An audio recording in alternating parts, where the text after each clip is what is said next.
कैसे हैं आप सभी का एक बार फिर से स्वागत है हमारे यूट्यूब चैनल बीडी के जीके वाला में। दोस्तों, आज का जो प्रश्न होने वाला है बिहार बिजली विभाग एएलपी एवं अन्य टेक्निकल एग्जामों के लिए महत्वपूर्ण होने वाला है। तो आइए प्रश्न की ओर बढ़ते हैं। आज का पहला प्रश्न है, 1000 आरपीएम पर चलने वाला एक शंट जनरेटर एक 100 वोल्ट का ईएमएफ उत्पन्न करता है। यदि गति 1400 आरपीएम तक बढ़ जाती है तो उत्पन्न ईएमएफ क्या होगी। तो दोस्तों, इसको निकालने के लिए फॉर्मूला होता है N1/N2 is equal to E1/E2।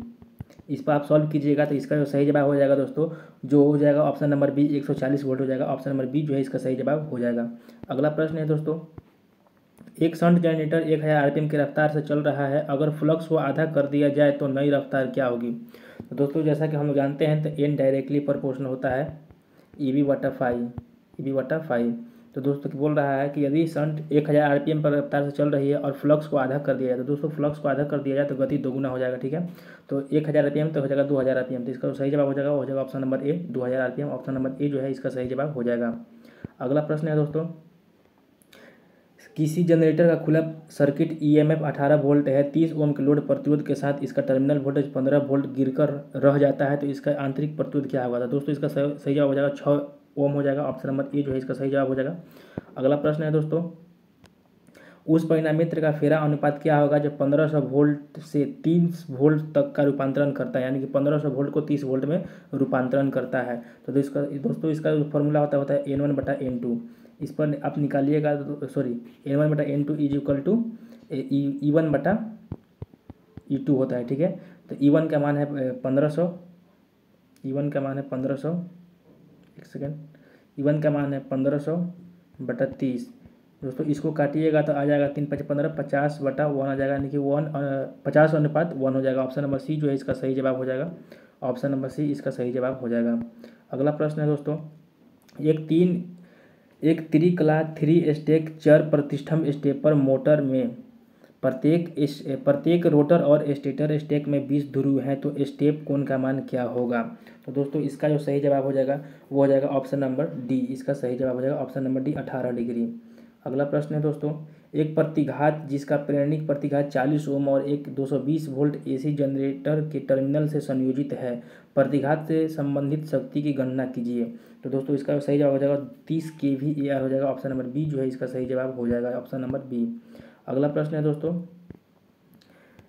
Stator में सिरा प्लेट की संख्या कितनी होती है, यानी कि एंड प्लेट की संख्या कितनी होती है। तो स्टेटर में सिरा प्लेट की संख्या 2 होती है। ऑप्शन नंबर बी जो है इसका सही जवाब हो जाएगा। अगला प्रश्न है,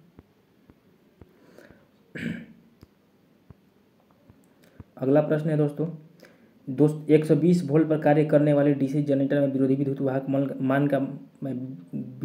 वाहक बल का मान 110 वोल्ट हो तो 0.5 ओम प्रतिरोध वाले आर्मेचर कितनी धारा प्रवाहित होगी। तो दोस्तों इसको निकालने का फॉर्मूला होता है आई ए बराबर, एक सेकेंड, आई ए बराबर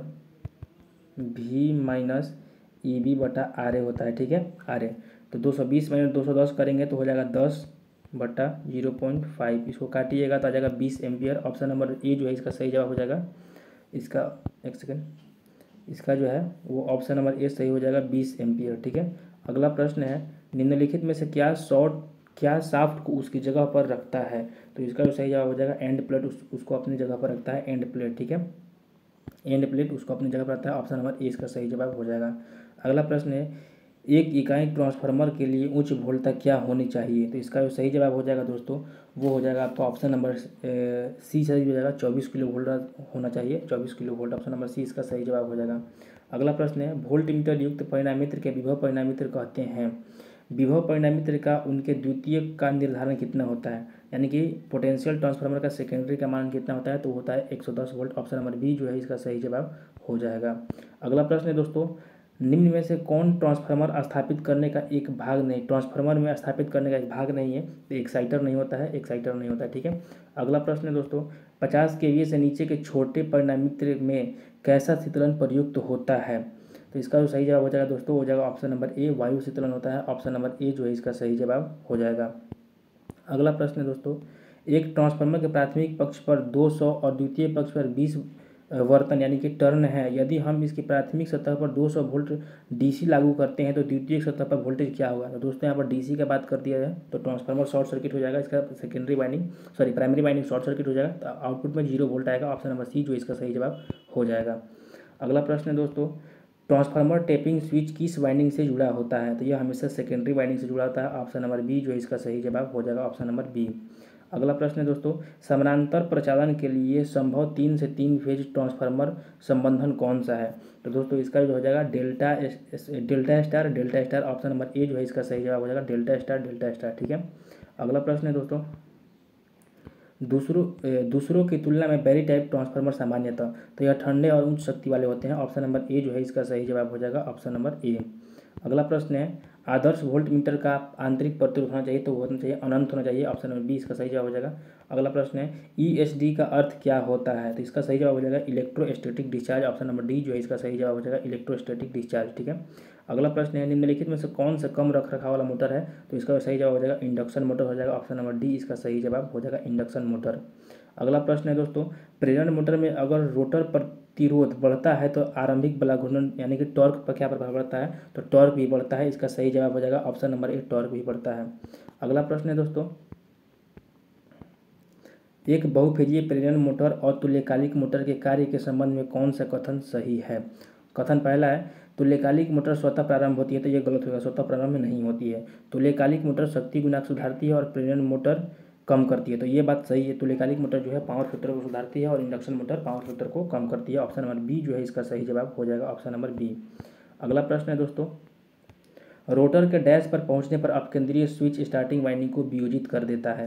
तो दोस्तों निर्धारित गति के 75 से 80% गति पर जब पहुंचता है मोटर की गति पहुंचता है तो वो स्टार्टिंग वाइंडिंग को खोल देता है। ऑप्शन नंबर ए जो इसका सही जवाब हो जाएगा। दोस्तों आज के लिए इतना ही, अगला जो क्वेश्चन है वो अगले क्लास में करेंगे। तब तक के लिए धन्यवाद। अगर आपको वीडियो पसंद आई है तो प्लीज़ एक लाइक करें और चैनल पर पहली बार आया तो चैनल को सब्सक्राइब करके बेल आइकन को जरूर दबाएं। धन्यवाद।